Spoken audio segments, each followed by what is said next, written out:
I'm Emily. Jake, my older brother by 2 years, is a scientist.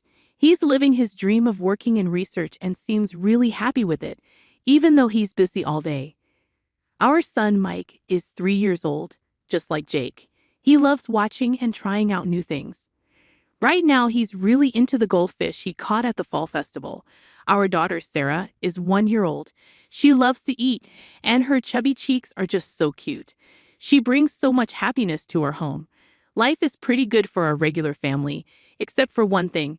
Emily, what are we having for dinner tonight? Mother-in-law. Just as I was trying to calm down my crying daughter and finish cooking dinner, the doorbell rang without warning. My mother-in-law strolled into our house, as she often does around this time. While it's not always on the same day each week, her visits are frequent enough that my son hardly even glances away from the TV. My goodness, bright food again. That's not good, too oily. You should take better care of Jake's stomach when he comes home tired from work.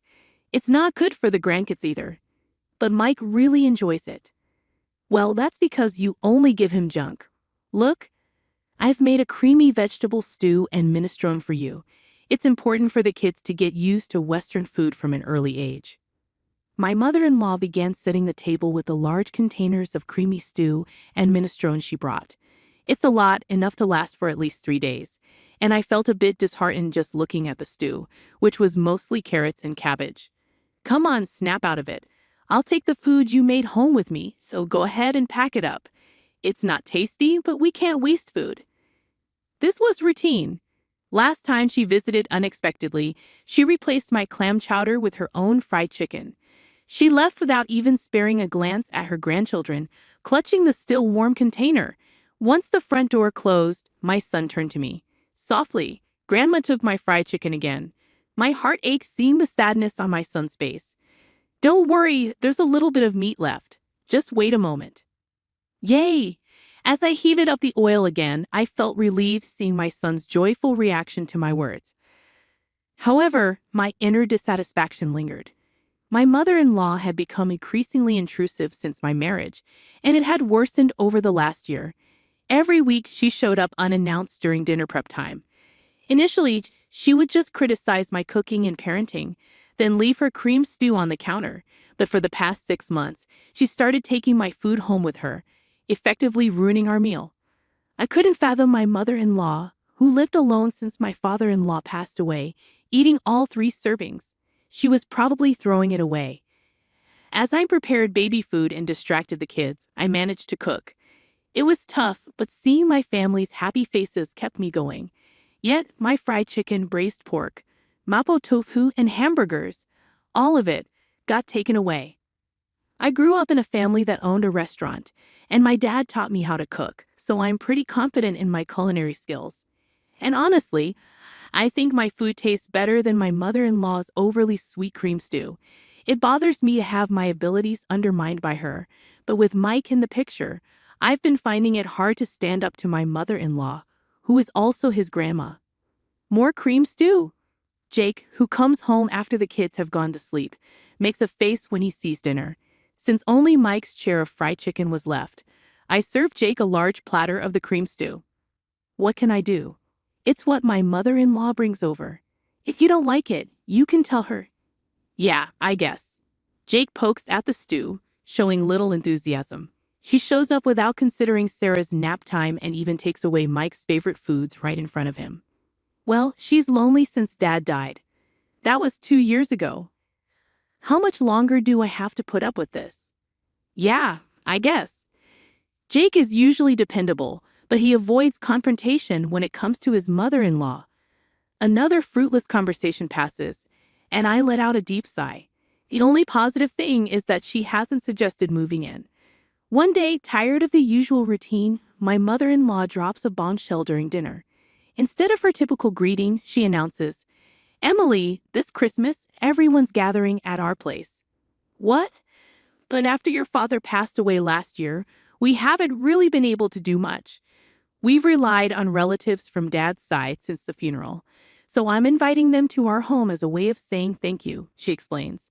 Sounds exhausting, I respond, lacking enthusiasm. I wonder how she plans to host suddenly when we've always gathered at her brother-in-law's or her own childhood home for Christmas and family reunions. She frowns at me, as if dealing with someone of lesser intelligence. You're not just a bystander here. You'll be helping too, she declares. What? Come over on the 24th and help clean up, she adds, surprising me with her audacious decision. But Sarah is so young. Just use a baby carrier or something. That's how women used to do it back in the day, she suggests, brushing aside my objections. Maybe, but you're also in charge of the full-course Christmas meal. Don't you dare repackage store-bought food or cook anything that tastes bad. I don't want to be embarrassed, she warns. What? You can't be serious, I protest. I'm thinking of inviting your dad's relatives on one day and my sister's family and our daughter on another. It'll be a busy holiday, she continues, though her complaints are tinged with a hint of satisfaction. Hold on, the one who's going to be busy is me, not you. As the daughter-in-law of this family's eldest son, do your duty properly, okay? She concludes before leaving me stunned and my son surprised. She doesn't forget to pack the shrimp gratin that just needs to be baked. That night, when I share my mother-in-law's plans with Jake, he's just as puzzled as I am. What? She's organizing a party on Christmas Eve? Inviting Dad's side of the family when he's not here. Yeah, that's the idea, I confirm. Well, maybe Mom's feeling lonely, Jake suggests. I finally lose my temper at Jake's predictable response. Think about what it's like for me, always being pushed around. Seeing Jake's expression shift to one of realization, he falls silent. Even he understands that this time, it's too much, and he lets out a resigned sigh. All right, I'll handle the cleaning and entertaining the relatives. Really? I'm relieved to hear Jake's offer. It gives me some direction. But can you still cook the full-course Christmas meal? He asks. Just for this year. Let's keep Mom's reputation intact. Plus, everyone in the family loves your cooking, he pleads, eyeing the meatloaf his mother left for us. I mean, it's hard to say no after making a concession, he adds. Fine, just for this year. Thanks, man. I can't wait for Emily's Christmas feast. I say, grateful for his understanding. Geez, you're in high spirits, aren't you? Jake remarks, smiling. Being praised isn't so bad, and I don't mind cooking for people. So I prepare myself mentally, knowing it's just for this time, and agree to prepare a full-course Christmas meal. When I inform my mother-in-law that Jake will stay over to help with cleaning, she makes a displeased face and says, how could you let the man of the house do such things? But she seems reasonably satisfied, seeing Jake bustling around at his parents' home for my sake. Then comes Christmas lunchtime. Emily, is the corn soup ready? My mother-in-law asks. I'm preparing the croutons now, I reply, scurrying around the kitchen to get the carpaccio and corn soup ready. You're so inefficient. I'll bring the food myself, she criticizes. I'm sorry. If you're going to complain, try preparing a meal for 20 people. It's really, truly exhausting, I retort, feeling the strain of the day. Finally, the serving is done, and I sit down at the party, relieved to have made it through. Jake seems to have settled our daughter down for a nap in another room. Despite the challenge of preparing a full-course Christmas meal for 20 people, it's gratifying to see everyone relishing my cooking. However, this feeling of satisfaction is short-lived. This quiche looks so beautiful. It's like something you'd buy, someone compliments. Ah, thank you, I reply, feeling a bit uneasy.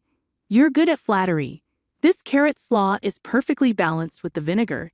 The orange scent really freshens up your mouth, another guest remarks. That's because Christmas meals tend to be rich, so I made it a bit more acidic, I explain.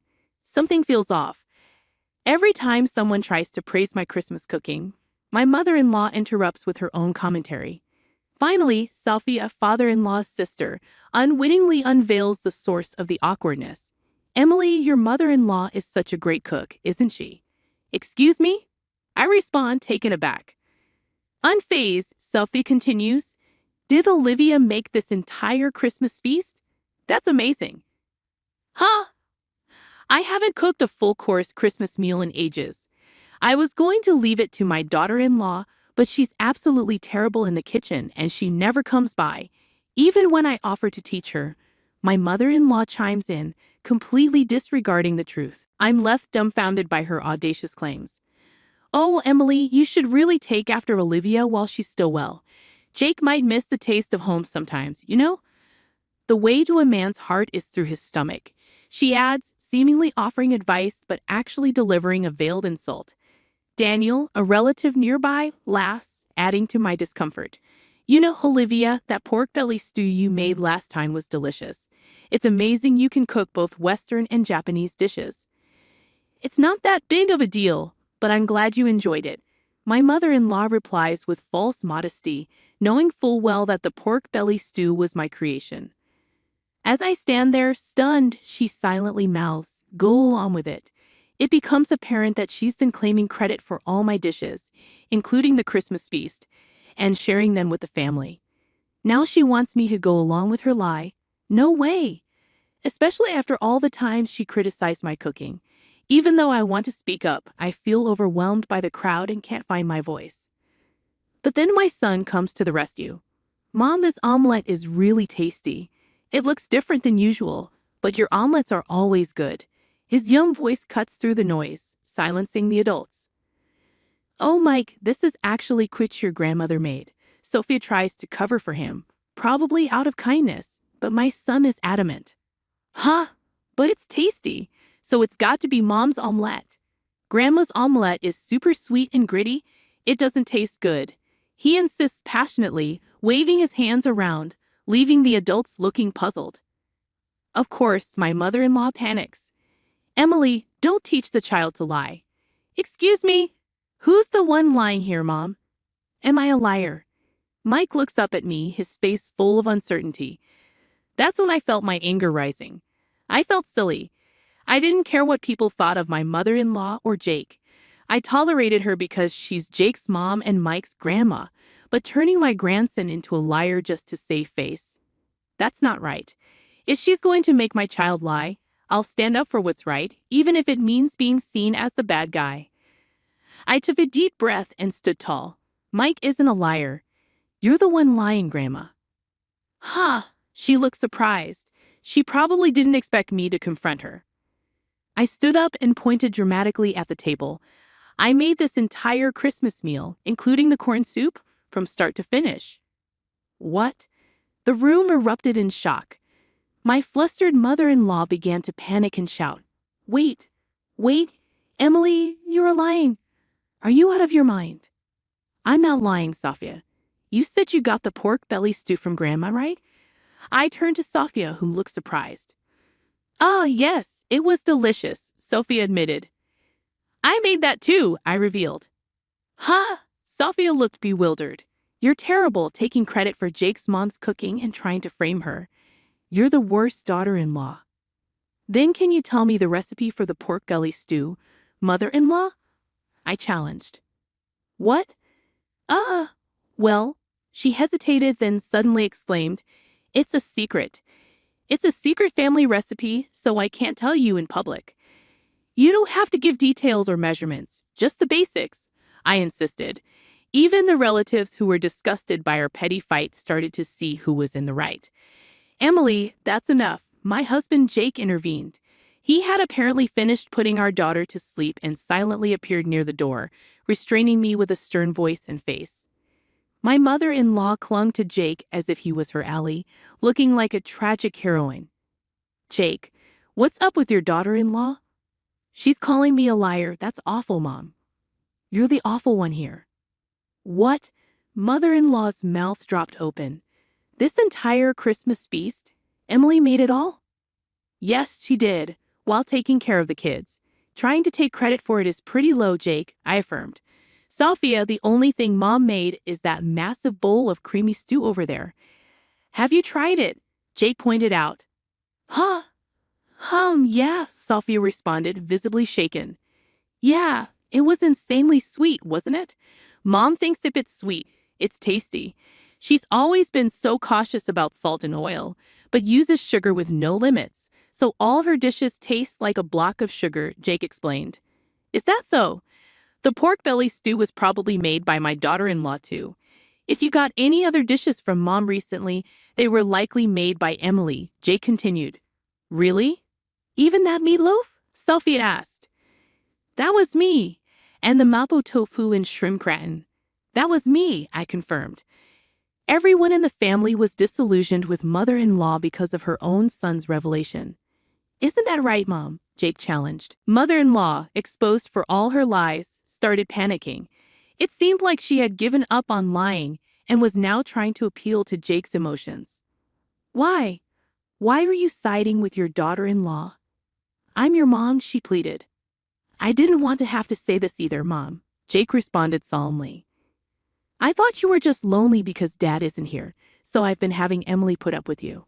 But this isn't anything but harassment towards her. There's no reason to protect you anymore.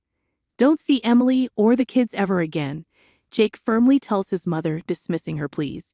He starts cleaning up the Christmas feast and then apologizes to the relatives. I'm sorry for the disturbance this Christmas, Emily. Mike, let's go, Jake says as he takes Mike's hand and stands up. Mike looks at his grandmother and asks, Grandma, where's your I'm sorry? Huh? When you lie, you say I'm sorry, then you get forgiven, right? Isn't that right, Mom? Mike questions. Huh? His grandmother stammers, unable to respond. I get it.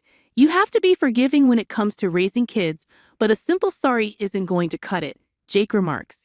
Seeing his mother's reluctance to apologize, he sighs in resignation. Grandma can't even say I'm sorry, and she's supposed to be an adult. How sad. Let's go home and have Mom's delicious Christmas feast, okay? Jake suggests to Mike. Oh, we left behind a growling mother-in-law and confused relatives, carrying our sleeping daughter and the Christmas feast as we left Mike's house. We went straight to my parents' place and served the Christmas feast. Everyone was delighted and ate with joy. This is what I had been striving for, so my heart was full. Jake, of course, apologized profusely and promised never to let us meet mother-in-law again. The atmosphere at my house stayed uncomfortable. The relatives left, leaving only my mother-in-law and some bland food. The next day, my mother-in-law's sister, her husband, and Jake's sister visited as promised. When they saw the bland food, they laughed and said, We expected as much. It seems my mother-in-law's lack of cooking skills was well known among her relatives. So you boasted about hosting a Christmas feast? I wondered what trick you'd pull, they teased. Maybe you're just jealous of Emily, who's good at cooking and praised by Jake and Mike. Sorry for the inconvenience, they added. After hearing the details from Jake, my sister-in-law thanked me for my efforts. I'm sorry for jumping to conclusions. Turns out Sophia also enjoys cooking, and we bonded over a recipe for braised pork belly, she said. The misunderstanding with Jake was cleared up, and I found new friends who share my cooking hobby.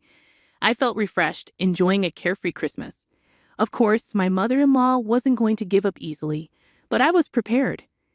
As I was making cornbread, my phone rang. It was my mother-in-law. She was furious on the other end of the line. Excuse me, where are you? It's dinner time. Do your duty as a wife. Are you making the same mistake in coming over again? She scolded. No thanks, I replied. What? You'll be the one left out by the family, she warned. That won't be a problem. Actually, it was you who got shunned by the relatives. I've even made plans to cook with Sophia next time, I informed her. What? Mother-in-law probably never imagined that I'd become close to father-in-law's side of the family. I informed my mother-in-law that I wouldn't be returning to her house. Instead, my kids and I have been staying at my parents' house since Christmas. We're planning to find a new place to live now that the holidays are over. Despite my mother-in-law's insistence on living near her, Jake's workplace is closer to my parents' house. Since my mother-in-law couldn't heed Jake's warning to stay away from me, we decided to physically distance ourselves. Right now, Jake is the only one living at his parents' house, and he'll leave once he's ready. When my mother-in-law demanded to know where we were, I simply responded that she couldn't get away with not cherishing Jake's mom. However, I reminded her that both Jake and his sister had forgiven her, so it was okay. With that, I thanked her for everything and said goodbye before hanging up and blocking her number to ensure I never had to hear her voice again. 2 years later, my family eagerly waits for my cooking in the living room, playing around as I fry burgers in the kitchen. It warms my heart to see them eagerly awaiting my cooking with smiles on their faces.